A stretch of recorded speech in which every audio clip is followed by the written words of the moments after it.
Hello મિત્રો, જય શ્રી કૃષ્ણ. આપ સૌનું સ્વાગત કરું છું મારા ચેનલની અંદર. યુકે યંગ પ્રોફેશનલ વિઝા જે છે એની એપ્લિકેશન્સ ચાલુ થઈ ચૂકી છે. જો તમારે બી એપ્લિકેશન્સ કરવી હોય તો તમારે આ ઇઝી સ્ટેપ છે, બહુ સરળ અને સિમ્પલ લેંગ્વેજમાં જે સમજાવીશ. તમે શાંતિથી જાણશો તો તમે બી આની અંદર એપ્લાય કરી શકશો.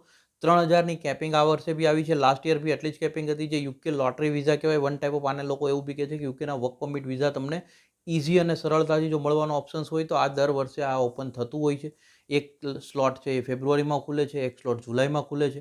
આની એક સિમ્પલ અને સરળ પ્રોસેસ હું તમને કહું છું, જે તમે રેડી રાખો અને જેની સાથે તમે જો એપ્લાય કરશો તો તમે બી જો આની અંદર સિલેક્ટ થઈ જાઓ છો તો એક ગોલ્ડન ચાન્સ બી કહી શકાય તમારા લોકો માટે, કેરિયર માટે. તો એ તમે એપ્લાય કરી શકો છો. આગળ હું તમને આજે ડિટેલ આપું, લાસ્ટ સુધી વિડીયો જોશો તમને પ્રોપર સમજાઈ જશે. એ પહેલાં ચેનલ પર નવા છો, સબસ્ક્રાઈબ કરી દેજો, નોટિફિકેશન ઓન રાખજો. મેક્ઝિમમ તમારા જે બી મિત્રો સર્કલ છે, જે લોકો કેરિયર બનાવવા માગે છે, એમના સુધી ખાસ શેર કરજો. કારણ કે આના એલિજિબિલિટી ક્રાઇટેરિયા બહુ સરળ છે.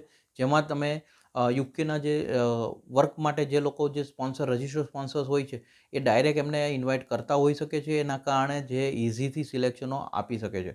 હવે આની પ્રોસેસ તમે જાણી લો કે તમારે કઈ કરવાનું છે. 3 સ્ટેપ મેઇન છે આના.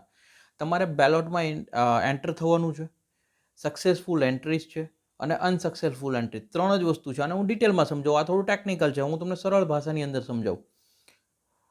જે બેલોટ છે એટલે કે વન ટાઈપ ઓફ એમનું પોર્ટલ કહી શકાય. આની અંદર તમારે એન્ટ્રી લેવાની છે, જે લગભગ 20મી ફેબ્રુઆરી 2:30 PM જે છે ત્યારે બંધ થઈ જશે. ત્યાં સુધી તમે એની એન્ટ્રી લઈ શકો છો.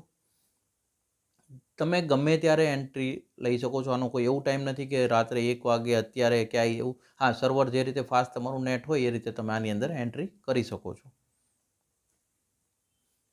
અને આ જે 20મી ફેબ્રુઆરી 2:30 PMનો ટાઈમ છે, ઇન્ડિયન સ્ટાન્ડર્ડ ટાઈમ છે. એટલે આપણા સમય મુજબ જ આ બંધ થઈ જશે. એટલે એ પહેલાં, હા, આજે, કાલે અથવા પરમ દિવસે તમે તમારી ટાઈમ પ્રમાણે આને એલિજિબલ થતા હોય તો એપ્લાય કરી શકો છો.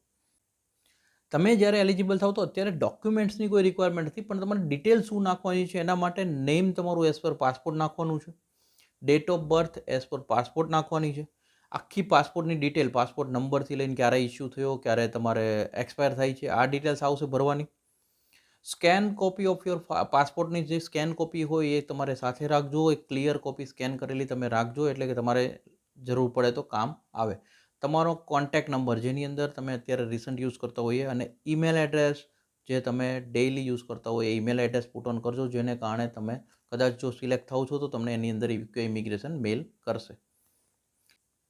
હવે તો કે આની અંદર બીજું જે સ્ટેજ આવે છે કે સિલેક્શન. તો કે સિલેક્શન આની અંદર તમારું જ્યારે બી આ 20 તારીખે આ પોર્ટલ ક્લોઝ થશે, બેલોટ ક્લોઝ થશે, ત્યારબાદ 2 વીકની અંદર તમને યુકે ઇમિગ્રેશન તરફથી મેલ આવી શકે. જો તમે સિલેક્ટ થશો તો 3000 લોકોની આની અંદર કેપિંગ છે.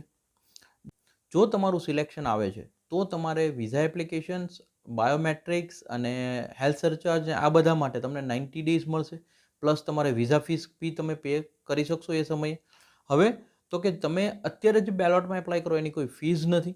તમારે ઓનલી આ જ્યારે એપ્લિકેશન્સ તમે કરો છો ત્યારે સિલેક્શન થઈ જાય અને તો વિઝા ફીસ ભરવાની આવે. £298 જેવું છે.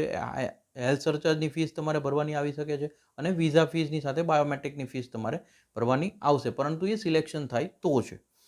હવે માનો કે સિલેક્શન પછી કદાચ તમારે જો વિઝા એપ્લાય નથી કરવા અથવા તમારે આને ડિનાય કરવું તો ઇમિગ્રેશનને જણાવવાની જરૂર નથી. તમે આગળની પ્રોસેસ નહીં કરો એટલે તમે ત્યાંથી હટી જશો. અને અત્યારે જે 3000ની કેપિંગનું એસ્ટિમેટ રાખવામાં આવ્યું છે, ત્યારબાદ જે સેકન્ડ પાર્ટ ઓપન થવાની ગણતરી છે, એ જેટલા બી ઘટશે યા જે બી વસ્તુઓ છે એના માટે થઈને જુલાઈમાં ઓપન થશે આ વર્ષે. એટલે તમે જો આની અંદર એપ્લાય કરો છો તો કદાચ તમને અનસક્સેસ થાવ ને ના મળે તો તમે જુલાઈમાં ફરી એપ્લાય કરી શકો એમ છો. આ જે બી માહિતી છે એ બહુ જ સરળ ભાષાની અંદર તમને આપવાની કોશિશ કરી છે. તમને જો ગમી હોય તો વિડીયો લાઇક કરી દેજો અને મેક્સિમમ લોકો સુધી શેર કરવાનું ના ભૂલતા. અમે આટલી ઇમ્પોર્ટન્ટ ન્યૂઝ હોય યા તો કંઈ બી હોય તમારા સુધી પહોંચતી કરવાની કોશિશ કરીએ. તમારે માત્ર શેર કરવાનું છે તમારા મિત્રો સુધી. પ્લીઝ શેર કરતા રહેજો અને એજ્યુકેશનને સપોર્ટ આપતા રહેજો. Thank you so much. જય હિન્દ, જય ભારત.